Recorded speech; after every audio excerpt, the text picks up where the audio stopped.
अगर आप ये समझना चाहते हैं कि केस हार्डनिंग मेथड की ज़रूरत क्यों पड़ी, ठीक है, केस हार्डनिंग मेथड जो होती है वो क्या होती है एक्चुअल में, इसकी डिफरेंट एप्लीकेशंस क्या क्या हैं, ठीक है, और इसके क्या क्या डिफरेंट टाइप्स हैं।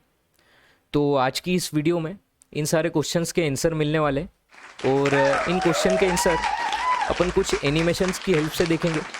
जैसे अभी आपको स्क्रीन पे दिख रहा होगा, ये जो मैडम है कुछ फ्लेम हार्डनिंग का कुछ यूज़ कर रही है, ठीक है, इनके हाथ में फ्लेम है। उसकी बात अपन आगे करेंगे, इसमें भी फ्लेम हार्डनिंग को बताने की कुछ कोशिश की है। और ये जो लास्ट इमेज है इसमें इंडक्शन हार्डनिंग बताने की कोशिश की गई है। तो यही सब बात अपन आज के वीडियो में करने वाले, ठीक है। सो हेलो एवरीवन, मेरा नाम आदित्य ठाकुर है और इस चैनल पे मैं मैकेनिकल इंजीनियरिंग सब्जेक्ट्स की वीडियोस बनाता हूँ जो कि आपकी competitive exams like get, engineering service और स्टेट पीएसयूज़ या जो आपकी यूनिवर्सिटी एग्ज़ाम है उसमें यूज़फुल होती है, ठीक है। तो अपन बिना किसी देरी के चीते की फुर्ती के साथ में सीधा लेक्चर को स्टार्ट करते हैं, समझते हैं केस हार्डनिंग प्रोसेस क्या होती है। सबसे पहले तो एक क्वेश्चन का आंसर देते हैं कि वाई, क्यों क्यों क्यों क्यों भैया केस हार्डनिंग प्रोसेस की ज़रूरत क्यों पड़ी, ठीक है। सबसे पहले अपन इस क्वेश्चन का आंसर देते हैं। तो ऐसा है कि जो हार्डनिंग मेथड थी जिसमें अपन मार्टेनसाइट की फॉर्मेशन कर लेते थे, अलग अलग अपन ने बात देखी थी कि भाई वाटर में क्वेंचिंग कर देते हैं, ऑयल में क्वेंचिंग कर देते हैं, ठीक है। तो वो जो भी हार्डनिंग मेथड थी उसके साथ में एक प्रॉब्लम थी, वो ये थी कि भाई कंपोनेंट तो हार्ड हो जाता है। जैसे मान लो इस मटेरियल को मेरे को हार्ड करना है, मैंने इसकी हार्डनिंग कर दी, या हार्डनिंग बोल दूँ या क्वेंचिंग बोल दूँ, डायरेक्ट एक ही बात है। मैंने इसकी क्वेंचिंग कर दी तो मार्टेनसाइट की फॉर्मेशन हो जाएगी, मटेरियल बहुत ज़्यादा हार्ड हो जाएगा, उसकी स्ट्रेंथ बहुत ज़्यादा बढ़ जाएगी। लेकिन उसमें एक प्रॉब्लम आ जाएगी कि उसकी जो टफनेस है वो टफनेस और डक्टिलिटी एकदम जीरो हो जाएगी, बहुत कम हो जाएगी।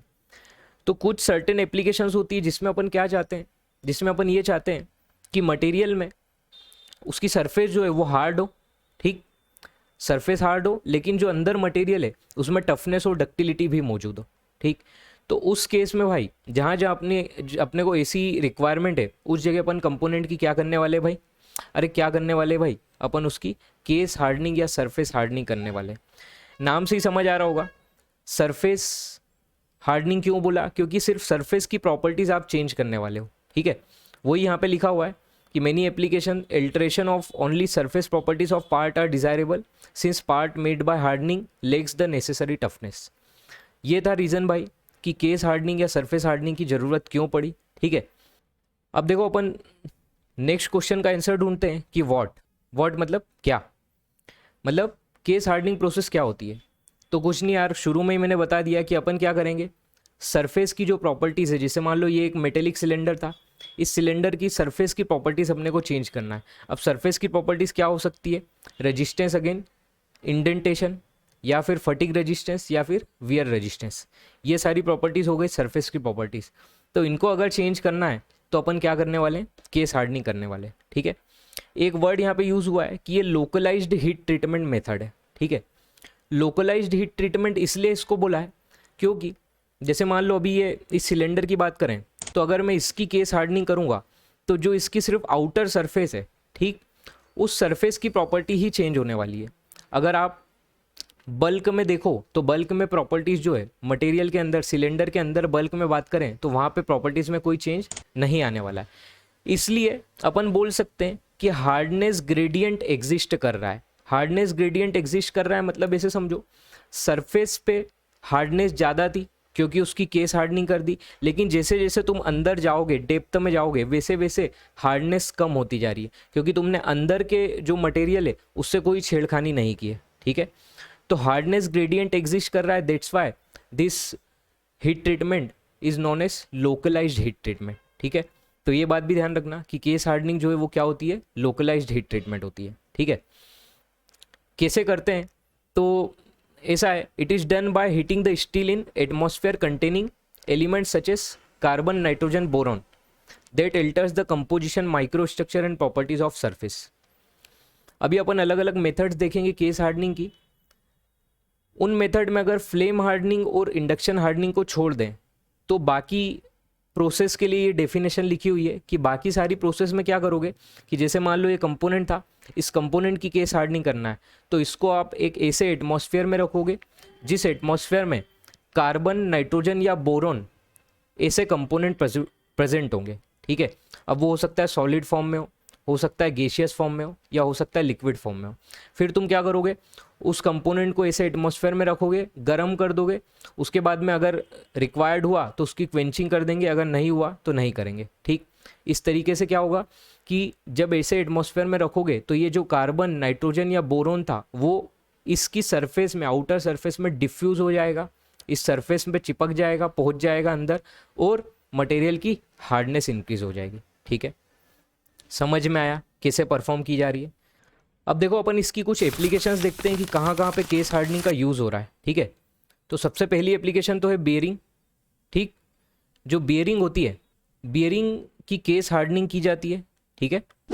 उसके बाद में एक दूसरी एप्लीकेशन है जो गियर टूथ होते हैं ना, गियर टूथ की भी केस हार्डनिंग की जाती है, और उसमें भी मैं स्पेसिफिकली बोलूँ तो इंडक्शन हार्डनिंग की जाती है, ठीक है। ये एक पूरी वीडियो है, इसको देखना चाहो तो देख सकते हो। ये देखो, इस वीडियो में इंडक्शन हार्डनिंग को दिखाने की कोशिश की है। क्या होता है वो डिटेल में अभी अपन समझेंगे, ठीक है। अब नेक्स्ट एप्लीकेशन देखते हैं, क्लच प्लेट, ठीक है। जो क्लच प्लेट्स होती हैं उनकी भी केस हार्डनिंग की जाती है। ये भी क्लच प्लेट का डायग्राम दिखाया है, ये बोल दो, या ये जो दिख रही है ये सब क्लच प्लेट्स हैं, तो क्लच प्लेट्स की भी केस हार्डनिंग की जाती है, ठीक है। और एप्लीकेशन देखें तो इसमें इंजन के डिफरेंट पार्ट्स को दिखाया है, क्या क्या इंजन के डिफरेंट पार्ट्स होते हैं, और उन डिफरेंट पार्ट्स में जो अपने काम का है, जिसको अभी अपन देखने वाले हैं, वो है केम शाफ्ट, ठीक है। तो जो केम शाफ्ट होता है उसकी भी क्या होती है, फ्लेम हार्डनिंग की जाती है, उसको भी केस हार्डनिंग के थ्रू सरफेस को हार्ड बनाया जाता है। ये जैसे एक दूसरी इमेज है, इस दूसरी इमेज में भी देख सकते हो केम शाफ्ट कहाँ लगा होता है। तो ये जो ऊपर दिख रहा है, ये आपको ऊपर जो रॉड्स दिख रही है, केम शाफ्ट है। ये क्या करता है, तो ये जो इनलेट और एग्जॉस्ट वॉल्व्स होते हैं उनके मोशन को कंट्रोल करता है इंजन के अंदर, ठीक है। एक एप्लीकेशन और थी जो एनिमेशन में नहीं दिखाई थी, तो वो ये था कि जो मशीन के बेड्स आते हैं, मशीन बेड्स, जैसे ये दिख रहा है, ये लेथ मशीन का बेड है, तो ये जो मशीन बेड्स होते हैं ना, उनकी भी क्या की जाती है, फ्लेम हार्डनिंग के थ्रू उनकी सरफेस को हार्ड बनाया जाता है, ठीक। तो ये भी केस हार्डनिंग की एप्लीकेशन हुई, ठीक है। अब देखो अपन नेक्स्ट क्वेश्चन का आंसर ढूंढते हैं, वो है कि क्या क्या डिफरेंट टाइप्स होते हैं केस हार्डनिंग के, ठीक। ये अलग अलग टाइप्स है जिसको मैंने एक टेबल में बताया है, ठीक है। कार्बोराइजिंग हुआ, नाइट्राइडिंग हुआ, कार्बोनाइट्राइडिंग है, साइनाइडिंग है, फ्लेम हार्डनिंग है, और एक और होती है इंडक्शन हार्डनिंग, ठीक है। सबसे पहले कार्बोराइजिंग की बात करें, ठीक। तो कार्बोराइजिंग की भी 3 मेथड है, गैस कार्बोराइजिंग, पेक कार्बोराइजिंग और लिक्विड कार्बोराइजिंग। इन तीनों को अपन एनिमेशन के थ्रू समझते हैं। सबसे पहले देखो पेक कार्बोराइजिंग क्या होती है। तो इसमें ऐसा है कि एक चेम्बर है, उस चेम्बर के अंदर कार्बोराइजिंग मिक्सचर रखा हुआ है। कार्बोराइजिंग मिक्सचर मतलब कि सॉलिड फॉर्म में होता है वो एक मिक्सचर, जैसे हुआ चारकोल हुआ, और उस मिक्सचर की खासियत ये होगी कि उसमें कार्बन प्रेजेंट होगा, ठीक। तो जैसे हो सकता है चारकोल का मिक्सचर हो, चारकोल और कुछ कंपोनेंट हो उसमें मौजूद, ठीक है। तो कार्बोराइजिंग मिक्सचर समझ में आया। कार्बोराइजिंग मिक्सचर जो होगा वो क्या होगा, सॉलिड फॉर्म में एक मिक्सचर होगा, ठीक है। उसके बाद में क्या करते हैं अपन, उसमें जो कंपोनेंट जिसकी अपने को केस हार्डनिंग करना है वो कंपोनेंट डाल देते हैं। जैसे मान लो माइल्ड स्टील की करना थी तो माइल्ड स्टील डाल दिया, चेम्बर को क्लोज करो, उसके बाद में क्या कर दो, गर्म कर दो भाई, हीट दे दी, ठीक है। 850 से 950 डिग्री सेंटीग्रेड तक अप्रॉक्सीमेटली अपन ने हीट किया कुछ टाइम तक, फिर कंपोनेंट को निकाला, उसकी क्वेंचिंग कर दी, ठीक।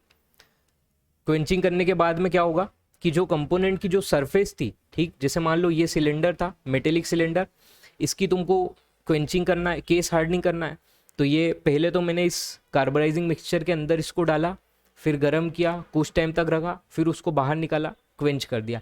क्वेंच करने से सरफेस पे ही मार्टेनसाइट की फॉर्मेशन हो जाएगी। मार्टेनसाइट की फॉर्मेशन हो गई, थोड़ा अपना कंपोनेंट जो है वो हार्ड हो गया, ठीक है।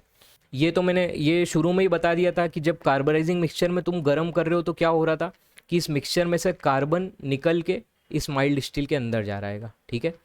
और कार्बन जब माइल्ड स्टील के अंदर डिफ्यूज़ होगा, उसकी सरफेस पे डिफ्यूज़ होगा, तो सरफेस की हार्डनेस क्या हो जाएगी, बढ़ जाएगी, ठीक है। इसके बारे में थोड़ा सा बात करें तो ये मेथड जो है चीपेस्ट है, कॉस्ट जो है वो ज़्यादा नहीं आती है, बट इसका एक डिसएडवांटेज है, वो ये है कि जो केस की क्वालिटी बनेगी वो पुअर होगी, ठीक है। पुअर केस क्वालिटी मतलब ऐसे समझो, जैसे मान लो इस कंपोनेंट की तुमने पेक कार्बोराइजिंग की, तो हो सकता है कि इस जगह पे कार्बन ज़्यादा डिफ्यूज़ हो गया और इस जगह पे कार्बन कम डिफ्यूज़ हो गया, तो जहाँ पे कार्बन का डिफ्यूज़न ज़्यादा हो गया उस पर थिकनेस ज़्यादा मिल गई, कंपोनेंट की हार्डनेस उस जगह ज़्यादा हो गई। यहाँ पे डिफ्यूज़न कम हुआ तो यहाँ पे थिकनेस कम मिल गई, कंपोनेंट की जो हार्डनेस है वो कम हो गई। तो ये इसका एक डिसएडवांटेज था कि नॉन यूनिफॉर्म थिकनेस तुमको मिलने वाली है केस की। नेक्स्ट मेथड जो होती है वो होती है लिक्विड कार्बराइजिंग। लिक्विड कार्बराइजिंग में क्या होगा कि अभी जैसे अपन ने कार्बराइजिंग मिक्सचर डाला था, ठीक, वो क्या था, वो सॉलिड फॉर्म में था। अभी कुछ नहीं, लिक्विड फॉर्म में एक मिक्सचर ले आओ जिसके अंदर कार्बन मौजूद होना चाहिए। तो जैसे हो सकता है डाइल्यूट NaCN हो, डाइल्यूट सोडियम साइनाइड का मिक्सचर है, उसके अंदर तुम डाल दो भाई तुम्हारा कंपोनेंट जिसकी तुमको क्या करना है, केस हार्डनिंग करना है। और फिर सेम प्रोसेस दोहरा दो, गर्म कर दो, ठीक, पर्टिकुलर टेम्परेचर तक गर्म करो, उसको मेंटेन करके रखो और फिर निकाल के क्वेंचिंग कर दो, ठीक है। यहाँ पे ऐसा है कि बेस्ट क्वालिटी मिलेगी केसेस की, मतलब यूनिफॉर्म थिकनेस तुमको मिलने वाली है कंपोनेंट पे, ठीक है। जो मेथड है वो थोड़ी कॉस्टलियर है, उसका रीज़न ये है कि ये जो NaCN होता है ना, ये थोड़ा महंगा आता है, सस्ता नहीं आता है भाई। तो जो सोडियम साइनाइड है ये महंगा आता है, इस वजह से ये मेथड कॉस्टलियर है। और इसका एक और डिसएडवांटेज है कि भाई सोडियम साइनाइड जो होता है वो पॉइजनस भी होता है, ठीक। तो ये ध्यान रखना कि केसेस की क्वालिटी तो भाई बेस्ट मिलने वाली है, लेकिन ये इसके दो डिसएडवांटेज थे कि मेथड जो है वो महंगी पड़ेगी और उसके साथ साथ ये क्या है, पॉइजनस है थोड़ा, ठीक है। और एक चीज़ और ध्यान रखो, सोडियम साइनाइड जो है उसमें कार्बन भी है और नाइट्रोजन भी है। तो जब तुम सोडियम साइनाइड के एटमॉस्फेयर में इसको गर्म करोगे तो उस NaCN बात में से कार्बन भी निकल के डिफ्यूज़ होगा और नाइट्रोजन भी निकल के डिफ्यूज़ होगा कंपोनेंट में। बट बात क्या है कि जो मेजर पोर्शन है जो डिफ्यूज़ होगा वो क्या होगा, कार्बन जो है वो डिफ्यूज़ होने वाला है, मेन पोर्शन, ठीक है। इसलिए इसको कार्बराइजिंग के अंदर रखा है, कार्बराइजिंग के टाइप में रखा है। कार्बराइजिंग मतलब वो वाली मेथड जिसमें अपन किसका डिफ्यूज़न कर रहे हैं, कार्बन का डिफ्यूज़न कर रहे हैं, नाइट्रोजन का बहुत कम डिफ्यूज़न होगा, ठीक है। ये पॉइंट अभी बस याद रखो, जब अपन नाइट्राइडिंग पढ़ेंगे तब तुमको ये चीज़ समझ में आएगी। नेक्स्ट मेथड देखते हैं, नेक्स्ट मेथड है गैस कार्बाइजिंग। गैस कार्बाइजिंग में कुछ नहीं है, चेम्बर था, चेम्बर के अंदर अपना जो कंपोनेंट है जो भी हुआ, जैसे माइल्ड स्टूल हुआ जिसकी केस हार्डनिंग करना है उसको रखा, उसमें से कार्बोनेशियस गैस पास करवा दो। कार्बोनेशियस गैस ऐसी गैस जिसमें कार्बन प्रेजेंट हो सकता है मीथेन हो सकता है इथेन हो, ठीक है। और गैस पर पास करवा रहे हैं और अपन क्या कर रहे हैं, फिर इसको हीट कर रहे हैं, ठीक है। उसके बाद में निकाल के इसकी क्वेंचिंग कर दो, ठीक है। तो इसमें भी सेम वही होगा कि भाई कंपोनेंट में से जो गैस थी वो गैस जो है उसमें कार्बन प्रेजेंट है, तो कार्बन जो है वो डिफ्यूज़ हो जाएगा किस में, अपने माइल्ड स्टील में या उस कंपोनेंट में जिसकी आपको केस हार्डनिंग करना है। इसके बारे में अगर बात करें तो ऐसा है कि ये प्रोसेस को ऑटोमेट किया जा सकता है, कंप्लीटली ऑटोमेशन पॉसिबल है। तुम सीधा बटन दबाओ, पूरा का पूरा प्रोसेस जो है वो मशीन परफॉर्म कर देगी। बट ऐसा पूरा का पूरा पॉसिबल लिक्विड कार्बराइजिंग और पेक कार्बराइजिंग में नहीं था, वहाँ पे कुछ ना कुछ काम आपको मैनुअली करना पड़ेगा, ठीक है। उसके बाद में एक सेकंड इसका एडवांटेज है, वो ये है कि precise control over the thickness of case. आप जितनी एग्जैक्ट थिकनेस मेंटेन करना चाहते हो उतनी थिकनेस मेंटेन कर सकते हो in case of gas carburising. ये इसका एक और एडवांटेज है। तो अपन बोल सकते हैं कि कार्बराइजिंग की 3 मेथड में सबसे बेस्ट जो है वो कौन सी है, गैस कार्बराइजिंग है, ठीक है। तो देखो यही सब बात यहाँ पे लिखी हुई थी, इसमें पढ़ लो क्या लिखा है डिस्क्रिप्शन में। तो डिस्क्रिप्शन में यही लिखा है कि हीट द स्टील एट 850 से 950 degree centigrade in the atmosphere of carbonaceous gas like methane या फिर कार्बन कंटेनिंग सॉलिड जिसको पेक कार्बराइजिंग बोल देंगे, और उसके बाद में अपन उसकी क्वेंचिंग कर देंगे। ये थी कार्बराइजिंग मेथड। कौन से मेटल को टारगेट करते हैं, तो लो कार्बन स्टील या एलॉय स्टील को अपन टारगेट करते हैं, उन कंपोनेंट्स को ही जिनमें लो कार्बन स्टील हो उन कंपोनेंट्स की केस हार्डनिंग करते हैं अपन। और कौन सा एलिमेंट ऐड किया जाता है, तो कार्बन ऐड किया जाता है, ठीक है। कार्बन जो है वो डिफ्यूज़ होगा, ठीक है। उसके बाद में अगर नेक्स्ट बात करें तो नेक्स्ट मेथड आती है नाइट्राइडिंग। नाम से ही समझ आ रहा है, नाइट्राइडिंग खुद बोल रहा है कि भाई मैं नाइट्रोजन को डिफ्यूज़ करवाऊंगा, ठीक है भैया। तो कौन सा कंपोनेंट डिफ्यूज़ होगा, नाइट्रोजन डिफ्यूज़ होगा। इसमें किसको टारगेट किया जाता है, alloy steel, high speed steel और स्टेनलेस स्टील। इन स्टील्स की नाइट्राइडिंग की जाती है कि इसमें जो अपन टेम्परेचर मेंटेन करेंगे वो होगा कि heat the steel at 500 to 600 degree centigrade in ammonia और मोल्टन साइनाइड बाथ, ठीक है। तो लिक्विड अमोनिया में या फिर मोल्टन साइनाइड बाथ में आप कंपोनेंट को हीट करोगे और कंपोनेंट में नाइट्रोजन डिफ्यूज़ होगा, और नाइट्रोजन डिफ्यूज़ होने के कारण उसकी जो आउटर सरफेस है वो क्या हो जाएगी, हार्ड हो जाएगी, ठीक है। अच्छा ये समझो कि जब नाइट्रोजन या कार्बन डिफ्यूज़ हो रहा है तो सरफेस हार्ड कैसे हो रही होगी वो समझते हैं। तो ऐसा है कि जब नाइट्रोजन अंदर जा रहा है, ठीक, अपन स्टील की बात कर रहे हैं, तो क्या है कि आयरन के एटम से, आयरन के जैसे मान लो ये 4 एटम है, ठीक है, 1 2 3 4, उनके बीच में जब नाइट्रोजन या कार्बन घुस रहा है तो वो क्या करेगा, जो ये आइट साइड के जो 4 है उनको दूर दूर फैलाएगा, दूर भगाएगा, उनके बीच में घुसने की कोशिश करेगा, ठीक है। इंटरस्टिशियल साइड जो होती है ना, वहाँ पे जाके ये कार्बन और नाइट्रोजन घुसते हैं, ठीक। तो जब ये जो पेरेंट एटम थे, आयरन के पेरेंट एटम थे, उनको दूर दूर भगाएंगे, तो मैं ये बोल सकता हूँ कि ये जब उसमें बीच में घुसेंगे तो वहाँ पे स्ट्रेन फील्ड क्रिएट करेंगे, और स्ट्रेन फील्ड क्रिएट होगी जो कि डिसलोकेशन के पाथ में ऑब्स्टेकल होती है, ठीक। डिसलोकेशन को मूव करने में प्रॉब्लम होगी, ऑब्स्टेकल आएगी, मटेरियल की स्ट्रेंथ हार्डनेस बढ़ जाएगी, ठीक है, ऐसा होता है। अब एक चीज़ देखो कि अभी अपन ने पढ़ा था कार्बराइजिंग में फर्दर हीट ट्रीटमेंट की ज़रूरत थी, मतलब तुमने कार्बराइजिंग परफॉर्म किया उसके बाद में क्वेंचिंग की। नाइट्राइडिंग में ऐसा कोई रिक्वायरमेंट नहीं है, सीधा नाइट्राइडिंग तुमने परफॉर्म की, उसके बाद में कोई फर्दर हीट ट्रीटमेंट की रिक्वायरमेंट नहीं है। उसका रीज़न ये है कि तुम खुद देखो जो नाइट्रोजन का साइज़ है वो ज़्यादा होता है कार्बन से, तो नाइट्रोजन को डाल देने से ही ऑलरेडी इतनी हार्डनेस आ जाएगी कि तुमको फर्दर क्वेंचिंग नहीं करना पड़ेगी। जो क्वेंचिंग अपन करते हैं वो क्या किस लिए करते हैं, वो फर्दर हार्डनेस इंक्रीज़ करने के लिए करते हैं कि भाई अपन ने कार्बन डिफ्यूज़ किया, उससे तो थोड़ी हार्डनेस इंक्रीज़ हुई, उसके बाद में आप क्वेंचिंग कर दो तो मार्टेनसाइट फॉर्मेशन हो जाएगी, हार्डनेस थोड़ी और बढ़ जाएगी। लेकिन नाइट्राइडिंग में ऐसी रिक्वायरमेंट है ही नहीं। नाइट्राइडिंग में नाइट्रोजन ही डिफ्यूज़ हो गया और उसने इतनी ज़्यादा हार्डनेस बढ़ा दी कि तुमको फर्दर अब हार्डनेस बढ़ाने की ज़रूरत नहीं है, ठीक।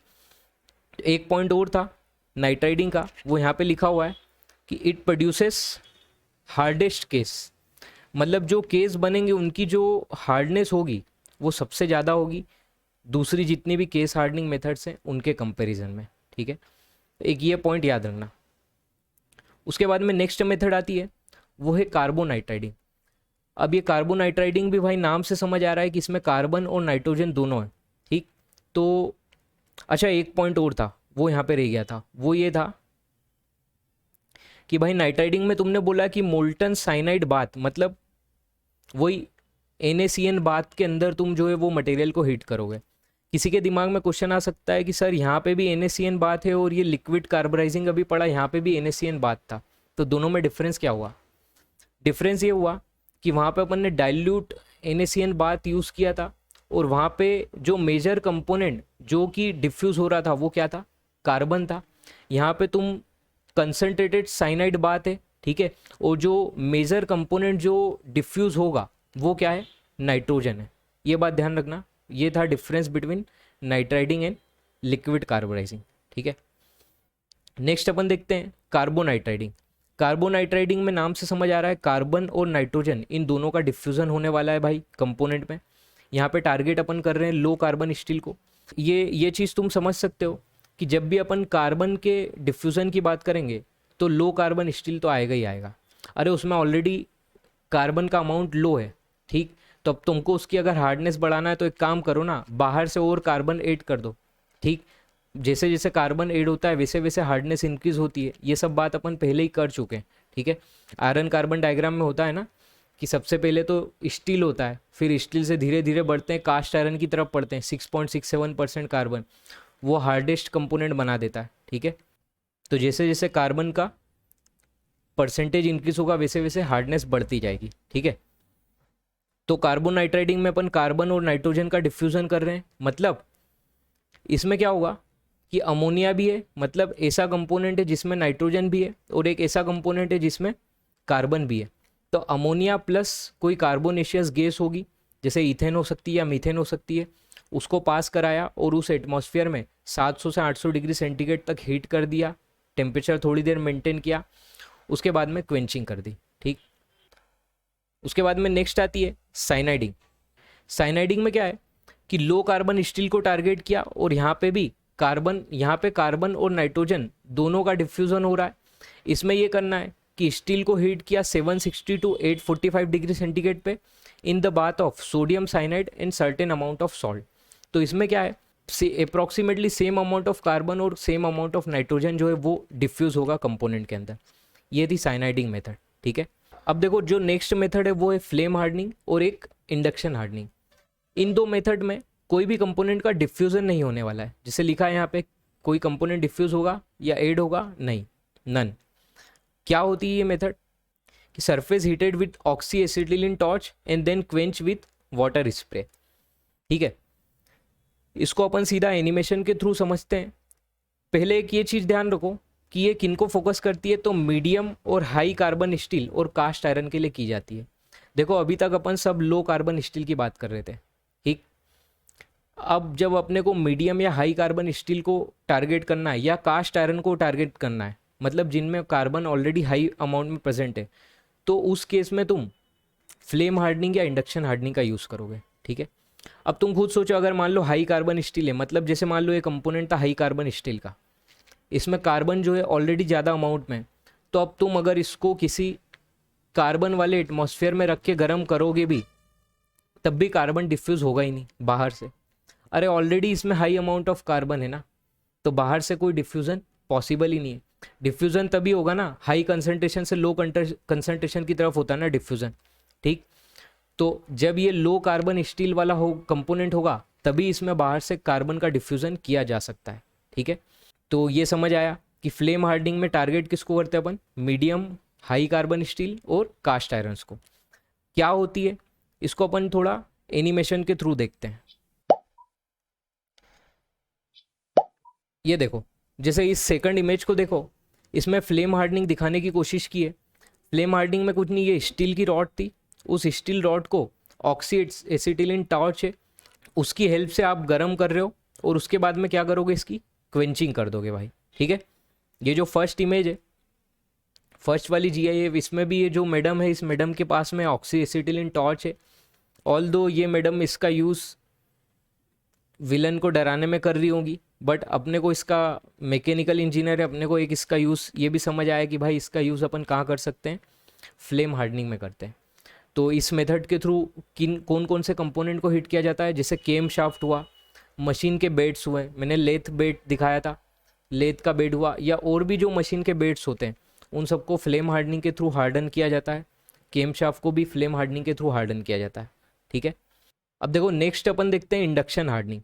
इंडक्शन हार्डनिंग में भी जो मेटल टारगेट अपन ने किया है वो सेम ही होगा, मीडियम हाई कार्बन स्टील और कास्ट आयरन। बाहर से कोई भी कंपोनेंट ऐड नहीं होगा, ठीक है। क्या है ये मेथड, इसको अभी एनिमेशन के थ्रू देखेंगे, बस एक मिनट पढ़ लो क्या लिखा है। पार्ट को जो है वो कॉपर इंडक्शन कॉइल में रखा जाएगा और फिर हाई फ्रिक्वेंसी करंट की हेल्प से हीट किया जाएगा और क्वेंच कर दिया जाएगा। सीधा एनिमेशन को देखते हैं, तब अपने को ये पूरा कंसेप्ट क्लियर होगा। देखो जरा इस वीडियो को देखो तो समझ में आएगा इंडक्शन हार्डनिंग क्या होती है।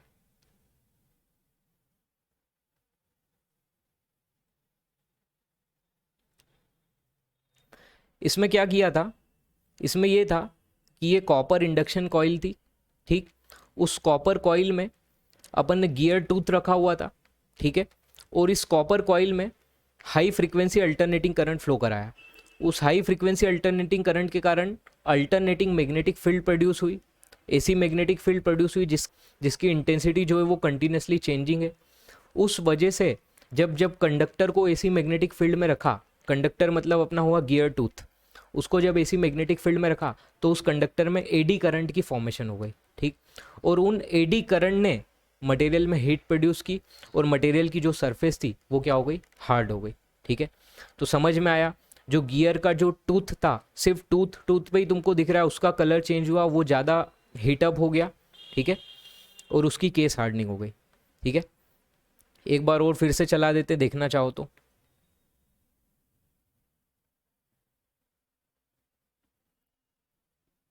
ठीक है, और गर्म करने के बाद में अपन ने क्या किया था, उसकी क्वेंचिंग कर दी, सीधा वाटर में डाला, ठीक है।